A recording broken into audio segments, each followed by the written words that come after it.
Assalamualaikum warahmatullahi wabarakatuh. Perkenalkan, nama saya Hafiz Rianda Tulustafian dengan NIM 2024 mata kuliah Hukum Pidana Korupsi dari kelas G. Di sini saya akan mempresentasikan makalah yang berjudul Analisis Hukum Islam terhadap Fenomena Money Politics sebagai akar terjadinya korupsi legislatif. Kemudian dimulai dari latar belakang. Kenapa saya membuat judul makalah ini dengan tema korupsi dalam perspektif Islam? Karena persoalan korupsi di Indonesia sudah merupakan masalah yang bersifat sistemik dan telah menjangkiti seluruh lapisan penyelenggara negara. Termasuk di dalamnya ada lembaga legislatif yang seharusnya menjadi pilar utama pengawasan dan pembentukan hukum. Korupsi tidak hanya merupakan kejahatan dalam perspektif hukum positif, melainkan juga merupakan tindakan yang secara tegas dilarang dalam agama Islam, karena bertentangan dengan prinsip-prinsip keadilan, amanah, dan kemaslahatan umat. Kemudian, dalam konteks demokrasi elektoral Indonesia, fenomena money politics sudah sering terjadi atau telah lama menjadi persoalan serius yang sering menggerogoti sendi-sendi kehidupan berdemokrasi. Money politics dapat didefinisikan sebagai praktik kehidupan berdemokrasi. Money politics yang secara langsung dapat atau tidak langsung kepada pemilih dengan tujuan mempengaruhi pilihan politik, karena mereka dalam suatu pemilihan umum. Dan praktik ini tidak hanya mencederai demokrasi, tetapi juga menjadi benih awal yang subur bagi lahirnya korupsi legislatif yang lebih masif.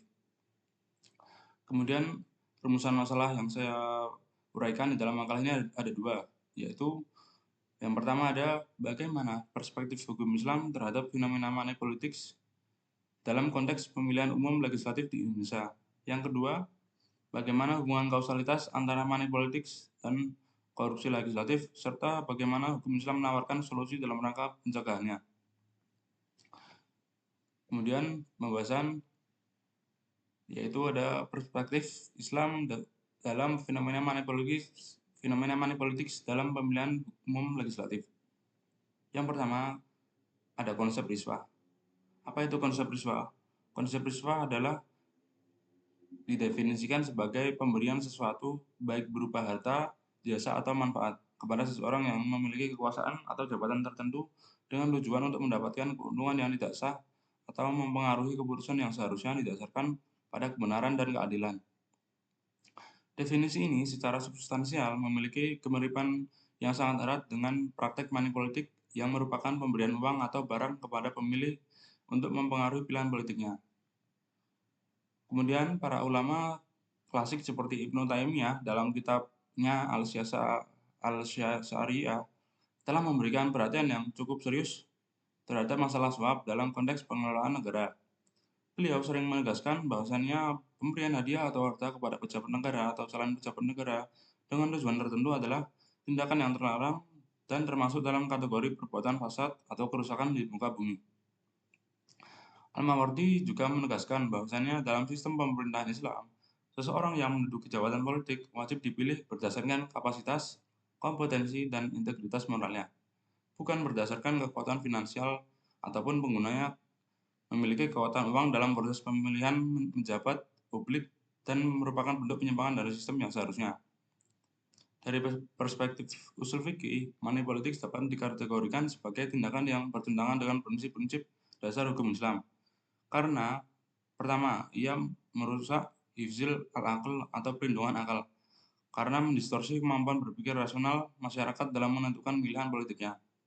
Yang kedua, ia merusak perlindungan harta, karena melibatkan penggunaan harta secara tidak halal. Dan ketiga, ia merusak perlindungan keturunan, dalam arti merusak masa depan generasi penerus yang akan mewarisi sistem pemerintahan yang rusak. Kemudian, dalil-dalil hukum tentang larangan suap dan money politik. Al-Quran juga menegaskan bahwasannya praktek suap dan beberapa ayat selain Quran Surat Al-Baqarah ayat 188 telah disebutkan sebelumnya. Allah Subhanahu wa Ta'ala juga berfirman dalam Quran Surat Al-Maidah yang menggambarkan orang-orang yang suka memakan harta yang haram, termasuk melalui jalan suap, sebagai orang-orang yang celaka. Al-Quran juga menegaskan telah melarang memakan harta sesama dengan jalan yang batil. Quran Surat An-Nisa ayat 29. Hadis Nabi Muhammad SAW juga menegaskan mengharamkan praktik suap dalam sebuah hadis yang diriwayatkan oleh Abu Daud dan At-Tirmizi.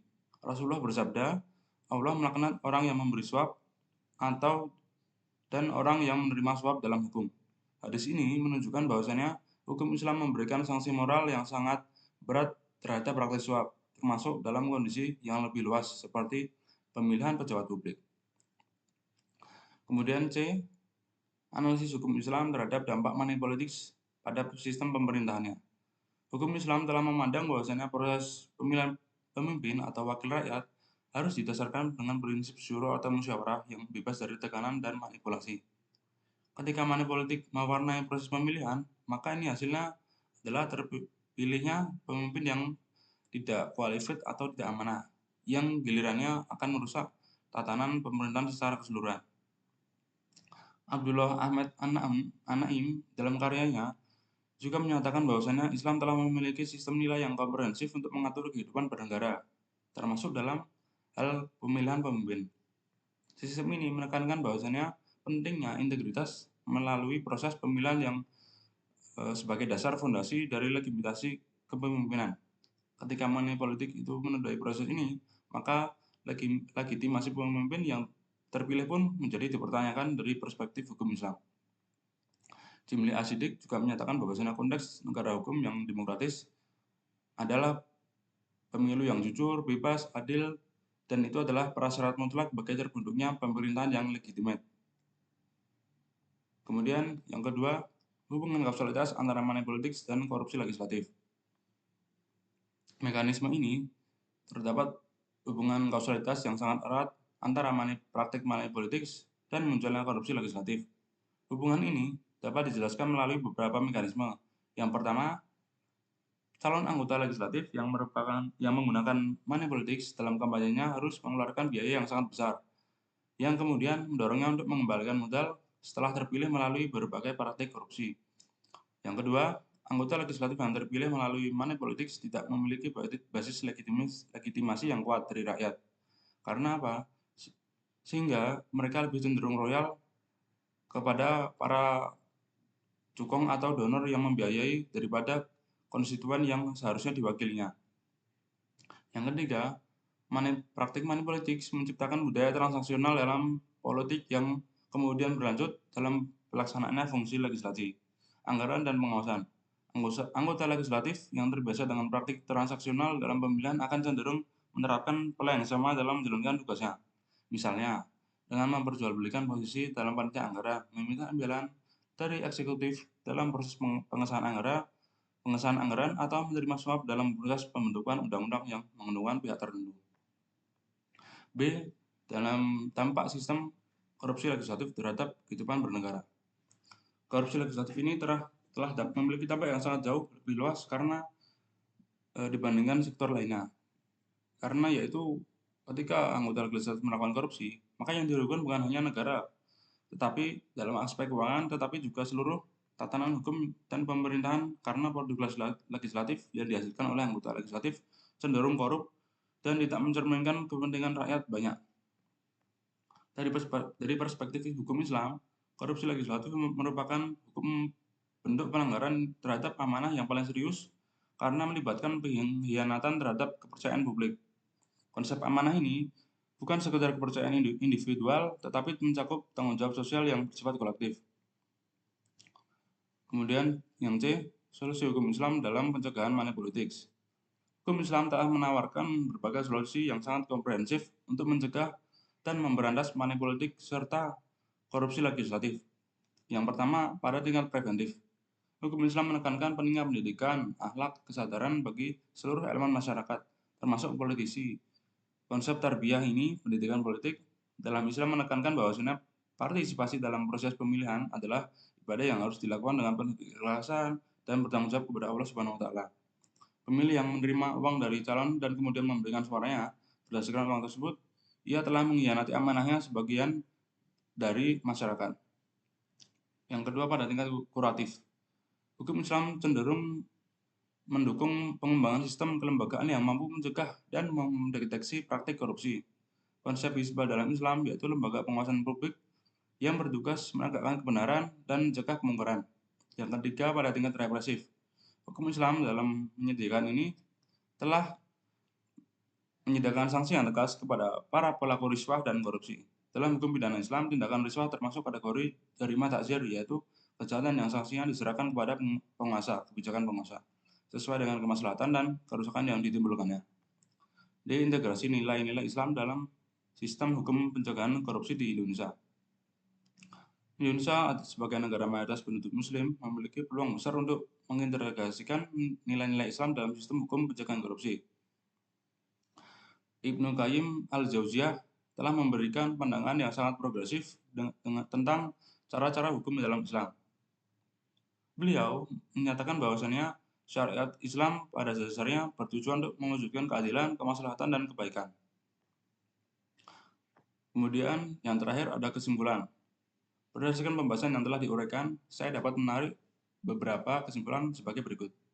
Hukum Islam telah mengharamkan praktik politik dalam pemilihan umum atau pemilu legislatif karena memiliki substansi yang sama dengan riswah atau suap, yang secara eksplisit tidak dilarang oleh Al-Quran, hadis, dan ijma' ulama. Yang kedua, terdapat hubungan kausalitas yang sangat kuat antara politik dan korupsi legislatif. Politik menciptakan lingkaran setan korupsi, yang nantinya calon anggota legislatif ini harus menggunakan politik dengan mengeluarkan biaya yang besar, kemudian harus dikembalikan setelah terpilih melalui berbagai praktik korupsi. Hukum Islam telah menawarkan solusi komprehensif melalui 3 pendekatan itu tadi. Yang pertama ada preventif, kuratif, dan represif. Sehingga melalui penerapan sanksi ta'zir yang berat ini, bagi pelaku politik dan korupsi legislatif, integrasi nilai-nilai Islam seperti asidik, amanah, al-adil, al-mas'uliyah dalam sistem hukum ini dan budaya politik menjadi kunci utama dalam upaya pencegahan pemberantasan korupsi legislatif yang bersumber dari money politics. Mungkin sekian itu saja yang dapat saya sampaikan. Kurang lebihnya mohon maaf. Wassalamualaikum warahmatullahi wabarakatuh.